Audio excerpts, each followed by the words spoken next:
Wow, ang sarap ng aking ulam today. Ayan, sinigang na beef. Ha, ngayon lang kayo makakain ng beef na sinigang. Ayan po. Kasi dahil wala akong pork, beef na lang po ang aking sinigang.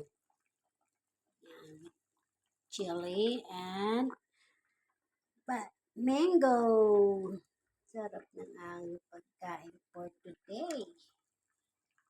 Sinigang na beef ng maraming gulay.